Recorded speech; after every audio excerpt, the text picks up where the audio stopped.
wabarakatuh. Perkenalkan, nama saya Nisa Moniana dengan NIM 250 1090027, kelas 1B, Prodi Tadris Kimia, Fakultas Tarbiyah dan Keguruan, Universitas Islam Negeri Mataram. Sekarang, mari kita saksikan bersama video tentang demokrasi.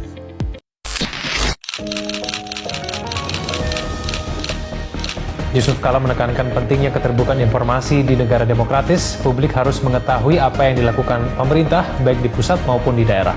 Bahkan masyarakat harus dilibatkan untuk berpartisipasi dalam pembangunan. Dalam suatu negara yang sebetulnya partisipasi masyarakat yang luas. Si sistem paling keren berasal dari Yunani kuno. Konsep ini pertama kali dipopulerkan oleh Cleisthenes, Bapak Demokrasi. Abraham Lincoln bahkan menyebutnya sebagai pemerintahan dari rakyat, oleh rakyat, untuk rakyat.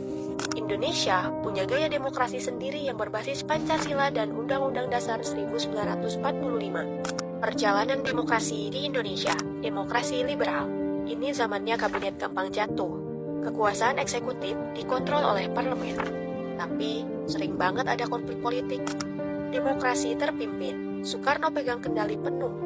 Parlemen dibatasi, politik diatur. Orde Baru awalnya sih menjanjikan, tapi berubah jadi rezim otoriter. Demokrasi cuma jadi pajangan buat stabilitas dan pertumbuhan ekonomi. Reformasi, era baru dimulai. Setelah Soeharto turun, rakyat dapat kebebasan pers, pemilu multipartai, dan otonomi daerah. Tokoh yang mengubah sejarah, B.J. Habibie, sang pemimpin transisi, membuka kebebasan pers, bikin pemilu lebih demokratis, dan mendukung desentralisasi. Gus Dur, tim pelopor pluralisme, mendukung toleransi, dan melakukan reformasi militer. Susilo Bambang Yudhoyono, presiden pertama yang dipilih langsung oleh rakyat, fokusnya pada pemberantasan korupsi, stabilitas ekonomi, dan demokrasi sejati. Intinya, demokrasi Indonesia terus berkembang dan makin matang. Dari perjuangan panjang hingga reformasi, kita belajar bahwa kekuatan rakyat adalah fondasi utama. Man, punya tanggapan gak nih tentang sistem demokrasi di Indonesia? Hai teman-teman, apa yang terlintas di pikiran kita ketika mendengar kata demokrasi? Demokrasi lebih dari sekedar kata. Demokrasi adalah cara kita hidup, berinteraksi, dan menentukan masa depan bersama.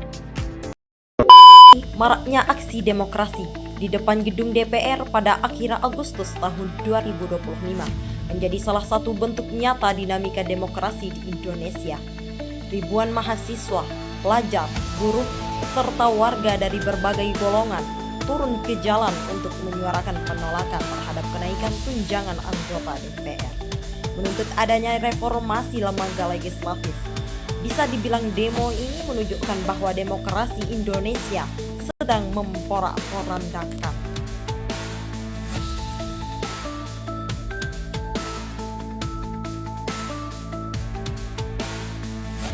Yang mana keadilan tersebut sudah diintimidasi, sudah dikebiri oleh pemerintah yang korup, oleh pemerintah yang korup, oleh pemerintah yang korup, pemerintah yang bejat, yang hanya memperjuangkan kepentingan pribadi, tidak dengan kepentingan rakyat. Sepakat saudara-saudara? Di sini saya ucapkan selamat datang di Indonesia yang mana kita saksikan keadilan telah dikorupsi. Selamat datang di negeri ini yang mana kita saksikan aparatus negara yang mengintimidasi, di mana kita saksikan para legislator yang telah berbuat kotor. Violet, blue, green, red to keep me out. I win. There's things I wanna say to you, but I'll just let you live.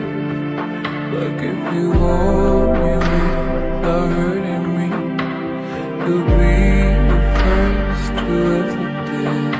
There's things I want